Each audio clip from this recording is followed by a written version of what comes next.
gotta tell somebody. This is the best thing I've ever seen. That. Let's talk about that. You need this. Listen to this. Memorable and exciting. Well, then be less boring. I'm going to tell everyone. Wait here. Mighty remarkable, Big Daddy. Remarkable. Welcome to Remarkable, a podcast for B2B marketers that deconstructs the most iconic moments in film, television, pop culture, and advertising for a single purpose: to give you, the B2B marketer, the same storytelling techniques that the pros use. In each episode, you will learn techniques from Hollywood, Pixar, Marvel, and beyond, from Spielberg's hands to yours, bringing remarkable content ideas to you every single week. I'm Ian Faison, CEO of Caspian Studios. This is Remarkable. This week, we're talking about B2B marketing lessons from the dark comedy Bad Sisters with the help of our special guest, CMO at D2L, Brian Finnerty. God gave John Paul the strength to be an unforgettable human being. Let us give thanks for the joy he spread his whole life long. Who knows if there's foul play here, but if there is, the culprit usually shows up at the funeral. She can't find out what we did. Brian, how are you? Hey, Ian, I'm great. Good to talk to you, and I hope our conversation today is remarkable. Indeed, and I hope it's as bad as these sisters are. Wait, no, I don't want it to be bad. Or do They're bad I? in a good way. Bad in a good way. That's all right. So bad it's good. So why the heck did you pick Bad Sisters to talk about today? A couple of reasons. I mean, you can probably tell from my accent that I'm Irish, and this is a terrific Irish series. It's set in Sandycove, which is pretty close to where I grew up in Dublin. So fantastic backdrop, and obviously nostalgic pull for me to see those scenes and the accents and the folks that are in the movie, or in the series, I should say. It's actually based on a Belgian show called The Clan, which I haven't seen, but I really want to see, having watched Bad Sisters. And I think the great news for fans of the show is that there's a second season coming soon, according to Apple TV. So we got that to look forward to as well. The reason I picked it is dark Irish sense of humor, incredibly funny series, incredibly well acted. Sharon Horgan is the lead, and I think she also directed or produced it as well. She's an incredibly talented actor. And the cast is just absolutely brilliant. And then I think that the plot just captured my imagination straight away, where you've got this evil brother-in-law who the four sisters are basically desperately trying to plot to kill. And he is just a despicable human being, known by the sisters as the prick, if I can say that. And let me just say, he lives up to that reputation in the show. And zooming out, tell us a little bit more about D2L and your role as CMO there. Of course, yeah. So D2L is a great company. I'm relatively new to D2L. The company's been around for 25 years. Our mission is to transform the way the world learns. So we're an ed tech company based in Canada with offices globally. We've about over 1,000 employees worldwide, about 18.5 million users and growing on our platform. And what's really interesting about D2L is it's what I would call a mission-driven company. So very focused on learning and learning outcomes. And that's what we care about, putting people at the heart of learning and learning solutions. We have about 1,300 customers and across multiple go-to-markets. So we service K through 12 school districts, we serve higher education, colleges and institutions, and we sell into corporate as well. So from a CMO perspective, a really mixed and varied go-to-market and a truly, mission-driven company, if I can call it that. Meredith, what the heck is Bad Sisters? So to add to what Brian has already shared, it's a show that was created by Sharon Horgan. That is Meredith O'Neill, our amazing producer extraordinaire. And it was, as he mentioned, based off this Belgian comedy. And she hadn't actually heard of it herself. It was recommended to her by somebody named Jay Hunt, who was working at Apple, but she had worked with Jay Hunt previously on Channel 4, and they made a show together called Catastrophe. And that was one that she was heavily involved in, wrote for, acted in. And Catastrophe is really popular. Yeah. And so she was kind of feeling a bit of a slump after that had ended. So she was in this place where she was I don't really know what's next, and feeling kind of uninspired. And so Jay Hunt came to her and was I have this great idea. What do you think? Essentially, it's the story of a family of sisters. One of them, Grace, is married to a diabolical, terrible human. Break these in for me, will you? Just wear them around the house. Her sisters can see that they're losing her, and if they don't do something soon, she's going to be gone. So they decide to try and kill him. And initially, Sharon was like, not into the idea. She had been given ideas adapting other shows before, and she just wasn't into it. But she said she watched the first episode of The Clan, which I've also seen called The Outlaws. And she was like, actually, I'm in. And I think the thing that really sold her on it was like, even though it's a Belgian comedy, there were parts of it that really reminded her of growing up in Ireland. And so part of it too was like, it was would be a challenge for her. It would be an hour spot instead of a half hour, like for Catastrophe. And so she said, genuinely, I do think you have to push yourself out of your comfort zone. Otherwise, how do you keep learning? So when she was watching The Clan or The Outlaws, she liked the idea of this big family, right? It's about these 4 sisters who want to kill their brother-in-law, their 5th sister's husband, because he's just pure evil. People get killed every day. What's that mean? I mean, why not give nature a helping hand? And so it's this big family sort of like rallying around one member who's having a hard time. And she said, I come from a big family, a big Irish family, 2 brothers, 2 sisters. So you go everywhere together? Well, we're close.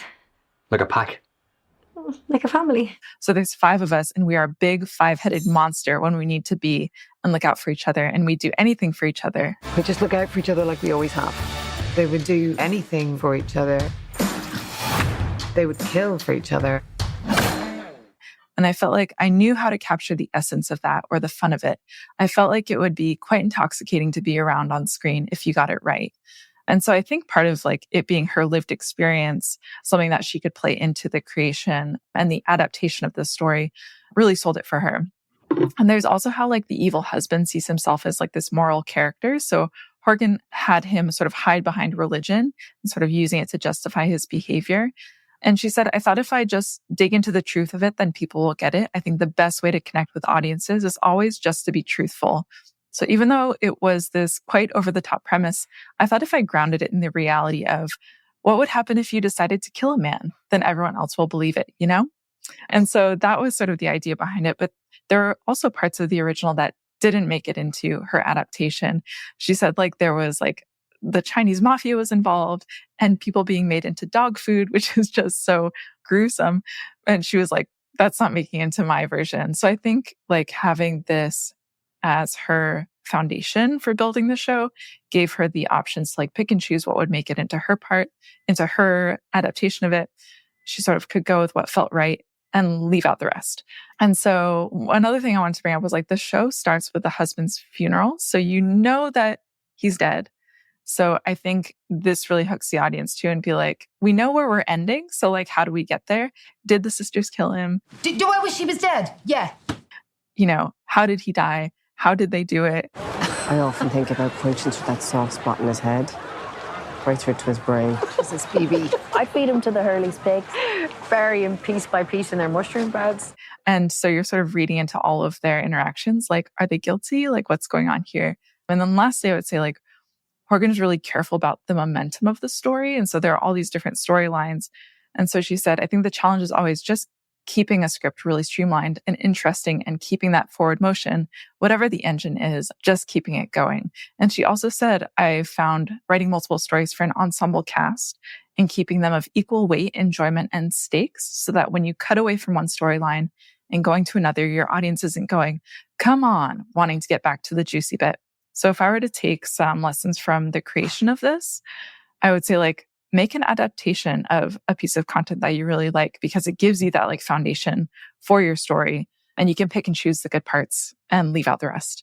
And then I would say incorporate your own experience or like a true experience because I think that gives it authenticity. And then I would just say like, keep it juicy, keep the momentum going, keep your audience hooked however you can. But Brian, I'm wondering, you mentioned like, I mean, you're from Ireland. Were there parts of the story that really felt like authentic to you? You said like seeing the scenery really brought up like memories and things like that. Like what parts of it felt authentic to you and why? Yeah, all of it. Honestly, the language that people use, the colloquial language that's common to people living in Dublin is just very colorful, descriptive, and funny. So I love the interactions between the sisters and how we would say, take the piss out of each other, make fun of each other. That they're very, very funny. Some of the way they describe JP as well are just hilarious. And I think the scenery and the backdrop, it's all very evocative of where I'm from.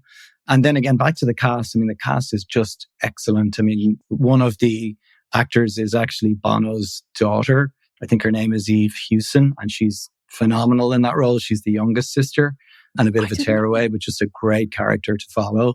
And yeah, I just like, it's a show about family, right? And Irish families, and they're all different personalities, and the four sisters kind of protecting their fifth sister who's in this terrible relationship. We're losing her. She's not like the girl she was. She's getting quieter and smaller. And basically being gaslit by this lunatic that she married. There's a lot of control inside the relationship. There's a lot of gaslighting. It's just such a colourful, interesting story of family. And I love that for marketing themes, I love the tagline. It's like, family, it's a killer. So we've all had those, great experiences with our families, and also, oh Lord, family enough, as one of my relatives used to say. So it's just, it's a really good depiction of what Irish families can be like. Maybe, the murder bit or the attempted murder bit, you could say is poetic license, but I definitely related to a lot of the family scenes. I thought they were hilarious and very true to life. Yeah, I think also too, I mean, it's starring her. I think that's an important piece of this, right? Is like she developed it, but also she stars in it. And I think that adds weight, a lot of weight to her performance and the character and just the, emotional heft of it all, right? Is, she, in Catastrophe, she's playing an Irish woman. And in this, she's playing an Irish woman. So I think it feels different for all of those reasons, because she's starring it and created it, I think. Yeah. And I think she very much related to the role that she's in, and also got the best out of the other actors in the show. They gelled, you can tell. They had a lot of fun making it, I would imagine. I don't want to hear the ins and outs of garroting someone. And I certainly had a lot of fun watching it. I have a question for you about the content. I have found historically that so 4 is okay, but 5 is often too hard to handle as a viewer for your leads. What did you feel like that at all for this? Yeah, I agree with you. 5 is a stretch, and probably there were parts of this where I found it a little difficult to keep up with all the different sisters and everything that they were doing. So yeah, I think you're right. I think it's a challenge managing that many characters and that many personalities, but I think it's artfully done in that they're all sort of archetypes. There's certain kinds of sisters. There's the big sister who's responsible for everybody. There's the little sister who's, like I said, a bit of a loose cannon. And then there's the demure sister who married the idiot. And, they each have their own backstory and their own role. So by the middle to the end of the series, you kind of have a good sense of who each of them are. At the start, you're right. It's like, whoa, there's a lot of big characters here. Who do I really want to follow? Who do I care about? And ultimately you end up caring about them all, I think, in at different levels. But it's a lot. Yeah, 5's a lot. Yeah, just something I was thinking about. I always say, 3 is perfect for many reasons, but 3 is brilliant because you always have a disagreement, right? It's you never go on a road trip with 3 people, right? Or any type of vacation, because inherently 2 people will always pick on one, right? 2 people want to do something, one person doesn't, right? You always want to go with 4. And similarly, like in comedy or in storytelling, 3 is great because you always have conflict, right? Okay, you can't just explode a man.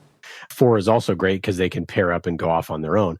And so anyways, so you have 5 here, which we don't need to go too far into this, but I do think it's interesting that it's like, 4 of the sisters teaming up, to save their other sister. We wanted John Paul dead. So it gives it that, additional element. A good example, sort of like The Hangover, right? Is like, there are these 4 guys, but then one of them's gone for the entire story, right? And then you just get the 3 craziness. But I think it's important.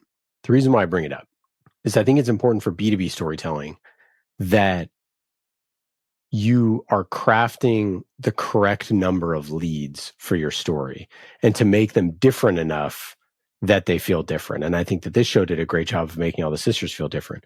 But also, the reason why they chose 5 is because Irish families are big, right? That's why they have to do it, is because the story dictates that, hey, we're a big Irish family. She comes from a big Irish family. That's like, that actually makes more sense for what she's doing here, right? If it was, whatever, if it's a story about an Irish only child, that all of a sudden is a completely different story than an only child, in Seattle, Washington or something like that. It's just a very different thing. Yep, totally agree. Yeah, the big family aspect of it is a key part of the dynamic, I think. And the fact that they're all girls, I think, banding together. Also, their parents died, just remembering the plot a bit more, like both of their parents had passed away. So that kind of brought all 5 of them closer together. And they're going through that interesting transition that families go through when, you get married and bring different people into the equation. And you hope that goes really well. But let's be honest, it doesn't always go really well either on the, the in-laws side or the family side. So I think it exposes the wedge that marriage can bring into a very close-knit family. And in this case, it's a pretty big wedge in the form of JP. So when I get together with my wife's side of the family, we always joke, the outlaws always joke about being called outlaws. And it's one of those great puns in this world. And it is really different, right? Like how your outlaws are treated is it's extremely complex and very fascinating. It's like, how are they part of the inner circle? Are they not? Are they, is there some, reticence to making them that way? And at the end of the day, there's nothing that, it's an extremely complex thing because your sister's forever, but also, this person is their partner for their life. So anyways, it's a brilliant setup to come in and have the guy is dead and you figure out how the heck did they die. And these 4 women are going to plot to kill him is pretty brilliant. Why did they exhume John Paul's body?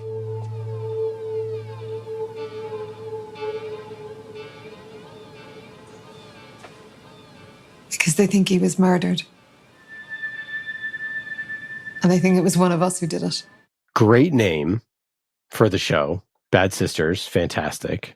For what it's worth, the Clan is also good and Outlaws is good. But Bad Sisters, from the second you start watching it, that these women, which you meet in the first 5 minutes of the story, that they're bad sisters, right? And it puts it in your mind. It's like, how are they bad? And automatically from the title, the question is in your mind of like, how, I don't know how this person, the first woman that they show, how is she bad? Because I know she's bad in some way, right? And I just think that that's like the best stories do that, right? It's just that title gives you the lead in to open your mind, to open the questions of what it is. I love the title. The reality is, well, you could argue that they're bad. They're trying to kill someone, but he's really the bad one, right? And his sort of toxic behaviors caused them to rally together to do something to save their sister. So maybe Bad Sisters with a good motivation. I think it's a really good title. It's catchy. And then it does make you ask the question, well, who's bad and who's the ringleader and how bad are they? And, what is the right and wrong of this situation? Obviously, thou shalt not kill and all that. But like if anyone had it coming, it's this guy. So it was, it's a brilliant title. And I think quite nuanced for the fact that they're actually really good sisters. Like they're very close and they have great relationships and they're looking out for one another. So I like it. Yeah. And I think just it makes you want to stick with the story because, somebody's dead in the first 5 minutes. That they're bad, quote unquote. And you need to figure out how this guy died and you need to figure out how they're bad and if they actually are. So yeah, it's a perfect combination and it gives you that first 5 minutes to start watching it to say, am I going to give this a chance? And then I would also say, like the dark comedy, there's some adult humor in the first couple minutes as well. And I think that it sets the tone extremely well of like what you're getting, right? Is like, you're getting, these women, they have different relationships, but also that it's very serious. It's a wake, right? Something very serious. Well, that from the beginning, it's not going to be that serious. I always feel like comedy deals with really serious topics really well. And I think that it's just, again, a super important thing to remember for B2B marketers, right? Is like, if you're doing something that's super serious, but you want to be funny or you want to make it more entertaining, you got to put that thing in the first minute or two that lets them know, oh, yeah, this is a serious topic, but we're a little irreverent about it. And I think that was, to me, the first sign where it's like, in the first 5 minutes, like, what am I getting into? Is this a slog? Is this going to be just really depressing? It starts off with the murder, right? Is this going to be just, I'm going to be wading through it? And no, you get a little joke that speaks to that. Yeah, I think that's a very Irish thing as well. Like that sort of dark humor, gallows humor, centuries of oppression, maybe will do that to you. But there's just a twist on the darkness of it all. And it starts out for like a wake and a funeral. And then you start to see, oh no, like this is going in a really funny, dark humor direction. And I think that they sort of, it's a bit of a tightrope act, like to make sure that the sisters don't ever appear too malicious or too nasty that you kind of lose any sympathy for them. And I think the way that the characters are drawn, every time you start to feel like, oh, that's a bit rough, then they show you the true nature of John Paul, the brother-in-law. And you're like, oh, absolutely, he deserves everything that's coming his way. He thinks someone's trying to kill him. So they balance that tension really well. I think in the way that good storytellers and good marketers do too. And like Shakespeare said, like tragedy and comedy, they're never that far apart, right? Sometimes the darkest situations are actually the funniest. And lots of Irish playwrights have kind of mined that theme as well. Samuel Beckett and others. Sometimes in great tragedy, there's sort of laugh out loud comedy as well. And I think you will see a lot of that. Certainly Irish funerals are renowned for, obviously great sadness when someone's passed away, but there's great joy and celebration, storytelling, there's, reminiscing, there's a few pints consumed as well. Like it's a mixture of great sadness and great happiness and great celebration. And if you can bottle that, which I think this series does quite well, I think you're really onto something very funny, very compelling. And that's, for me, that's Bad Sisters. Yeah, there's a great quote, I think it's Mel Brooks, who says something along the lines of, tragedy is when someone falls down a manhole. Comedy is when they die. And I've always loved that. Yeah, I'd have to think about that one. All right, other B2B marketing takeaways. Well, the hook, I think, is really important. So if you're telling stories, having a good hook, and this starts with a really good hook, like it starts with a death, and then you're kind of unraveling that death. Like, well, JP, we know he dies, we don't know how he dies, and we know they're actively plotting to kill him. Do they actually succeed, or does he die of natural causes, or what happens, right? And how does he die? So like the whole premise is excellent. It's sort of revolves around this guy getting his comeuppance, which is well deserved, and then how does it actually get there? So I think you start with a nice hook and then work back into the story, which is a really clever storytelling technique. I think that works very well. I think I could definitely go all wonky and say parallels with marketing, know your target, right? So the sisters do a lot of research and they really know their target audience. Like, what does JP like to eat? What does he like to drink? If you were to poison him, how would you do that? He's not a great swimmer. Like, so they really do research, like, what are the ways that we can do this and get away with it and free our sister from the prison and her daughter from the prison of a marriage that they're in. So they really do their targeting and their research, which I think any good marketer does. There's a very, very funny, dark scene where they're practicing to kill him at a paintball venue, and they're working on a pumpkin where they're trying to, like, he has a skull fracture from a previous car accident, and he has a weakness in his skull, and they're wondering if the paintball would be sufficient to sort of pierce his skull. So they do some, what I would call A/B testing on the pumpkin to see if the force of the paintball is enough to actually crack his skull and kill him. So good sort of split testing from a marketing point of view. And then I think the other thing that I do love about the show, and I relate it to marketing, is trial and error, right? So you try and you test and you try something else and you test based on knowledge. And they do that right throughout the show. Like they're testing ways to bump this guy off. Some of them end in sort of miserable failure. Some of them have some potential of succeeding and you're never quite sure. So not unlike a lot of digital campaigns where you're trying to find that that perfect balance and the right approach. And I think it's just a very funny story vehicle. I bore all my friends with quotes, and I love the Beckett quote, ever tried, ever failed, no matter, try again, fail better. So I think for marketers, that's if you're not pushing the envelope and testing new messaging and testing new approaches to your website, conversion, optimization, your customer journey, your buyer's journey, then you're not trying hard enough, right? Yeah, you're not getting enough data from the market to optimize and improve.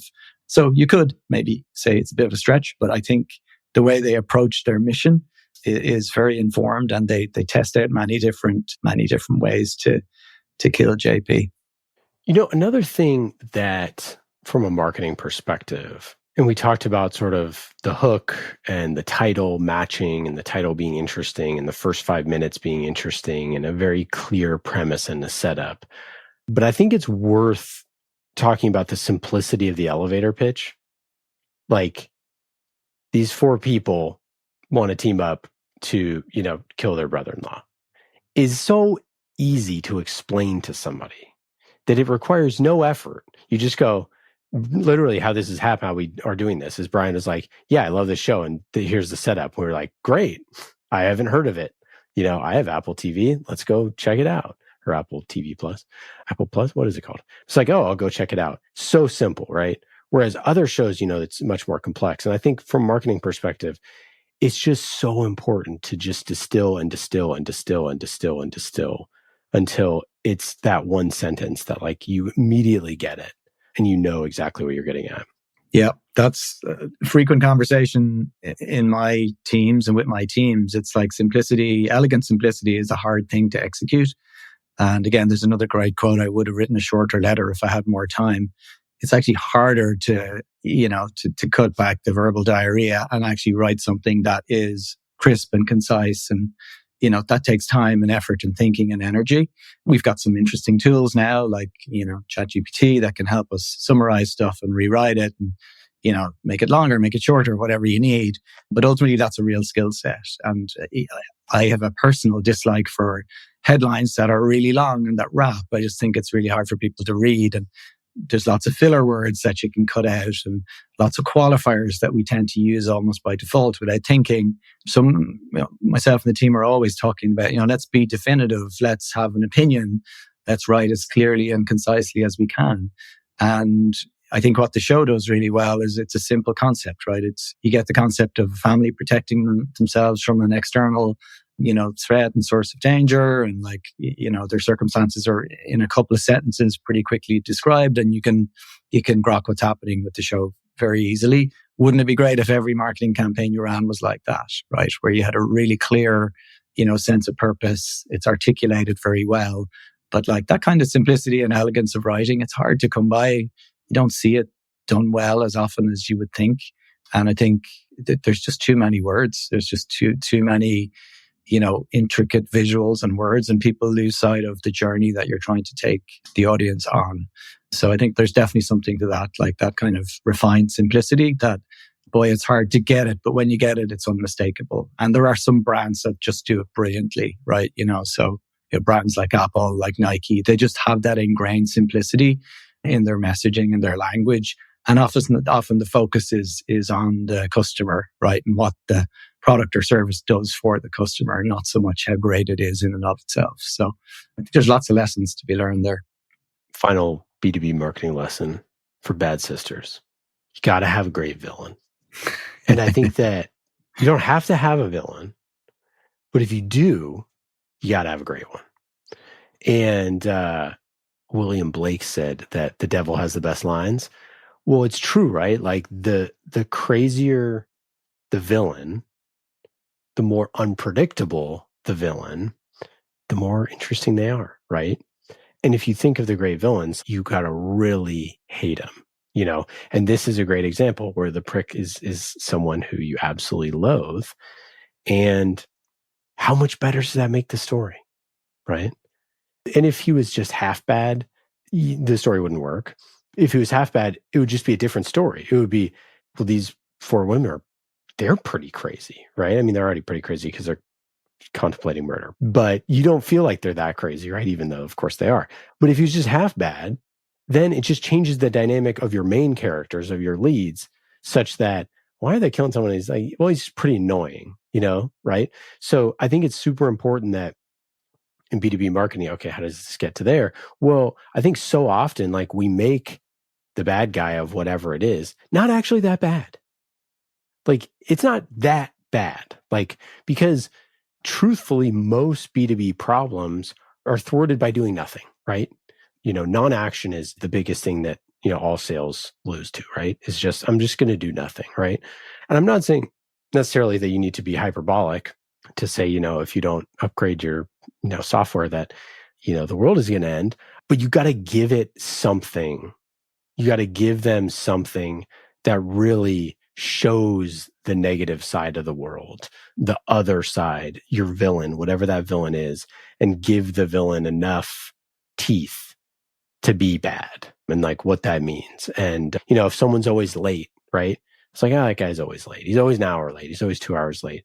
Like, well, that's not that bad. It's like, oh, he's always late to his kid's soccer game. He's an hour late. He's 2 hours late. Sometimes he completely misses it. All of a sudden you're like, oh, well, he's not just late. He's just kind of an a-hole. He's even a bad dad. And so it's like, the more context you give to your villain, and it's like, oh, he's always late to his kid's soccer game. Oh, and that's because he's cheating on his wife.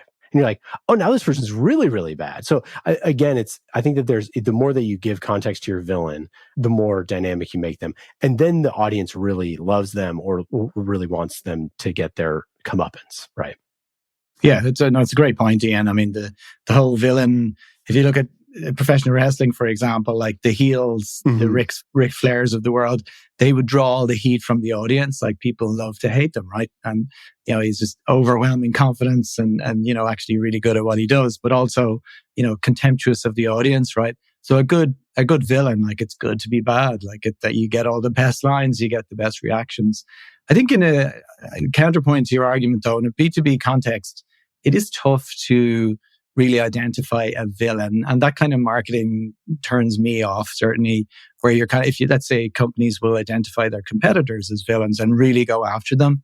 I think that's where I talked about Bad Sisters as a bit of a tight wire act or a balancing act, where if you lose sympathy for the sisters, the whole thing kind of falls apart. And if JP isn't such a prick, then you start to hate him less, and then you feel bad about what they're plotting to do to him. So they get that balance just right. And I think as a marketer, you have to figure out that balance as well. I would say, instead of identifying your competitors as a villain, which I think is a mistake, you look at either the cost of doing nothing, which you said, or like, what is the counterpoint to your mission, right? So D2L is a company that transforms learning across the world, right? What's the opposite of learning, right? It's where people have no opportunities, right? Where they can't provide for their families and, get a decent wage to live well and to help their kids and their families succeed, whatever the family unit happens to be. Like, that's bad. Where there's ignorance overcomes access to knowledge and to learning. Like, that's the villain, right? The villain is a world where learning isn't valued, or where learning is a commodity that's just cranked out by AI machines with no humanity at the center of it. So pick a villain like that, which is sort of the opposite of your mission. Or what if your mission is going to fail? What does the world look like then? Then I think you can paint a sufficiently bad picture of a world without your company and without your company's mission. And that also reinforces what you do that's actually really good. So, shameless plug for D2L, but work for a company that has a mission, and it will be a hell of a lot easier to do good marketing against the counter mission, right? Fantastic. Couldn't have been more well said, and a perfect segue, which of course I appreciate. So yeah, how do you think about brand and content and investing in those at D2L? I think brand and demand, or brand and content, are like the two big pillars of marketing. I'm a huge believer in content marketing. So content marketing that addresses the buyer's journey in a meaningful way. So certainly B2B, we know that there's buying committees and we want to influence those buying committees. And depending on how good your product marketing organization is, luckily ours is absolutely excellent. You should have a really good sense of who the key personas are. You have a very good sense of where an account is in their buying journey, what stage of the funnel they're at. And then that tells you what content will be effective to help engage those people, right? So if they're, still very high in the funnel, top of funnel, and researching multiple solutions and not really sure what they need, there's educational content and there's content about the industry and about the mission that they need before they even start whittling it down to, a subset of vendors. And when they get to that stage of the funnel, not awareness, consideration, but maybe decision purchase, that's when things like, analyst reports and G2 and case studies and testimonials and reference customers, those things are really valuable. If you introduce that content at the wrong time, too early, they don't know you, they don't really care what, Forrester has to say about you because they're not really sure what pain they're solving yet. So I think the intersection of content and brand is really important. Brand will get you some goodness, right? If your brand is strong and your share of voice is very strong, you'll get included in RFPs. I mean, people will think of you because they know you. And the converse is true as well. If you're underrepresented in the market, you will get overlooked. So your brand is actually not doing you a service in that case, where you're just not part of the conversations that you should be part of. So like as a CMO, it's really important that you're tracking your share of voice and your brand awareness. It represents where you are as a business and where you need to be. So I think it's a combination of strong brand, getting you in the right conversations at the right time with the right people, and a content marketing engine that's just really laser focused on meeting the right person at the right time with the right message, right? And there's some phenomenal tools in the market that can help you do that today. When you came in as CMO, you rearranged your teams a little bit. Can you tell me more about that? Yeah, so I didn't make wholesale changes to our structure. We actually had a good structure at D2L. One thing I did fairly early on was the content team was part of the digital team, the content and creative team. And I made a decision, I talked to the heads of the different marketing units we have. And so I said, look, I'm thinking of bringing content out into a standalone unit at D2L because it's so important. And it's a service layer to the entire business. So it helps the revenue marketing demand gen side of the business. It definitely helps the product marketing team. It helps the digital team and it helps PR comms. Like it runs across everything. So I wanted to make a content and creative a pillar of marketing rather than sort of a subset within an existing business unit in marketing. And I think that has been effective because what that's done is it's brought content marketing to the table for all of our big discussions, any integrated campaigns. We're now treating content as important to stakeholder as product marketing or the events team or demand gen, right? So content is now at the heart of all those conversations, which is really what I wanted. And then creating a sort of a center of excellence or a content, center like that also allows you to raise the standards and go, right, you get more responsibility here, but there's also more scrutiny, right, on the level of content that we're producing. So can we up-level, the quality of our storytelling, how it attaches to our brand values and mission, how it supports the integrated campaigns and big themes that we care about as a company. And so for that and numerous other reasons, I found it really helpful to carve out that content creative team as a separate team within marketing reporting into me.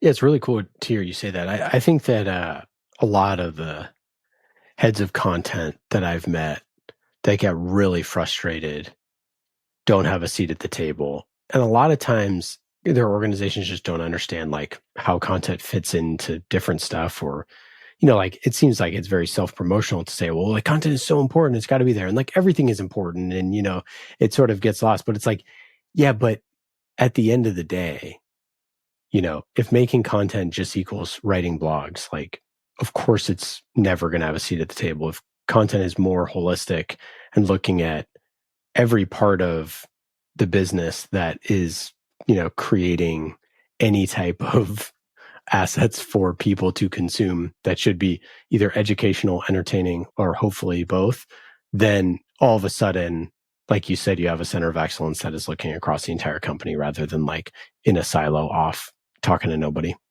Yeah, I'd say one of the challenges with that model, Ian, is you do have subject matter experts that need to be part of the content mix. And one of the dangers of creating a separate content business unit is that they become sort of a law unto themselves and just create their own content. That's not my vision at all.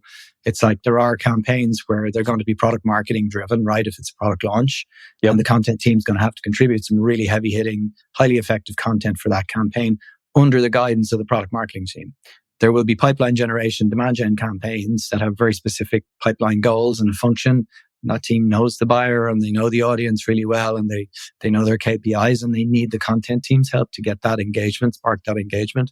So the content team has to be really good at collaborating with those other teams in addition to up-leveling the overall content that's attached to your brand. So it's not an easy role to fill, but it's a bit like good copy. You know it when you see it. Like when it's working, you know when you see it.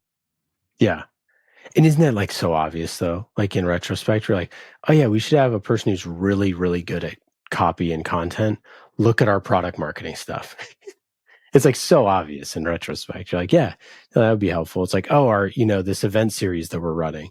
Yeah, but the content marketing person should probably just like take a look at that. But I think, you're right. It's instead of having sort of, no parents, now they have many parents and have to sort of serve all of them. But that's actually the place where now you're getting far more value at it. And it's integrated. See, that's the other thing is like, if they're writing copy for the product launch and they're working on your, video series and your podcast and whatever, and they're working on demand gen and they're helping sales with some stuff. It's like, oh, that customer that just signed, we're doing a customer story about them. And also they're going to be on our podcast. And also they gave a really interesting insight in that customer testimonial that we should put back in the product marketing copy. Like to me, that's where now all of a sudden all of your marketing feels a lot more integrated because someone is looking at, all those different things, which I know is really hard, but now you have some more continuity.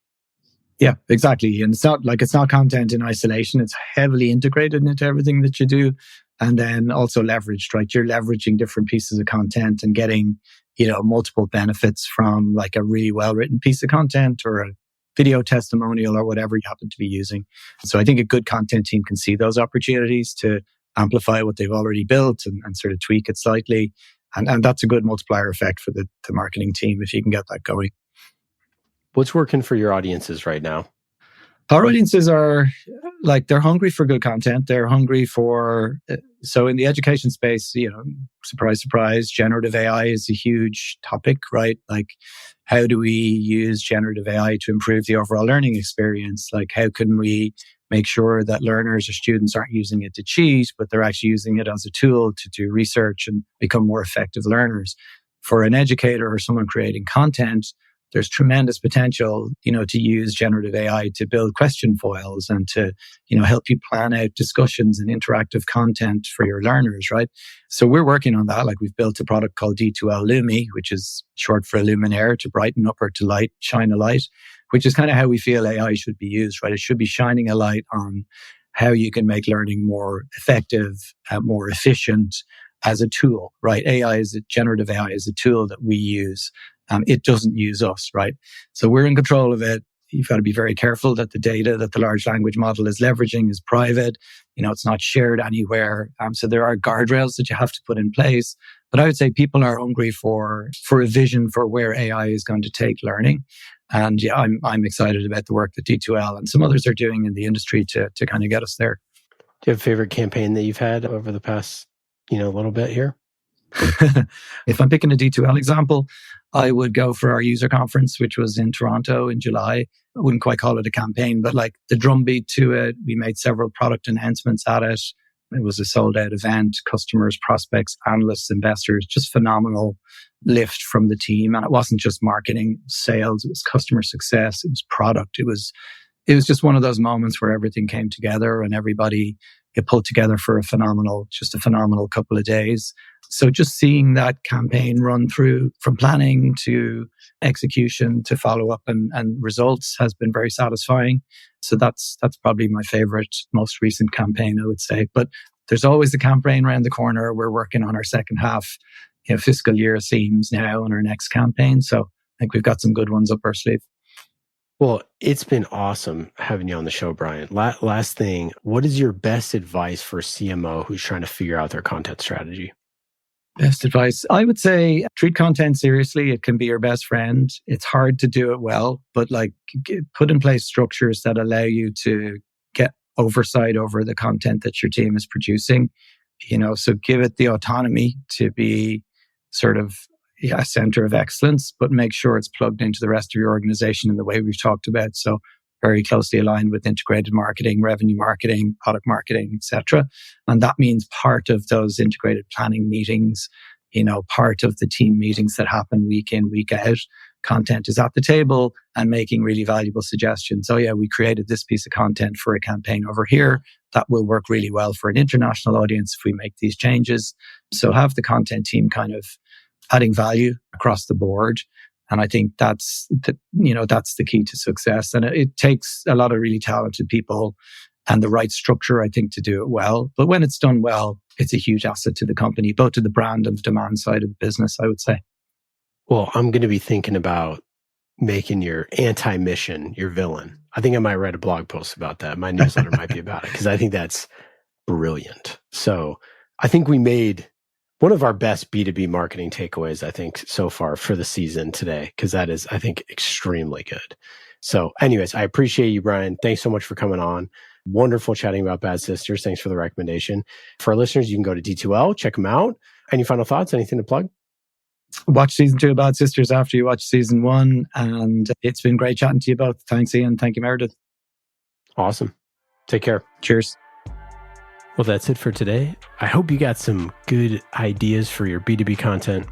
Thank you for listening to Remarkable. I'm Ian Faison, CEO of Caspian Studios. Remarkable is created by the team at Caspian Studios, B2B podcast as a service. Caspian also creates fiction series for B2B companies, so if you want a business thriller, you can learn more at caspianstudios.com. Hollywood-style storytelling for B2B. And in today's episode, you heard from myself, Ian Faison, and Meredith O'Neill, senior producer here at Caspian Studios. Remarkable was produced this week by Meredith O'Neill, mixed by Scott Goodrich, and our theme song is Solomon by Falak. Be remarkable and rise above the noise.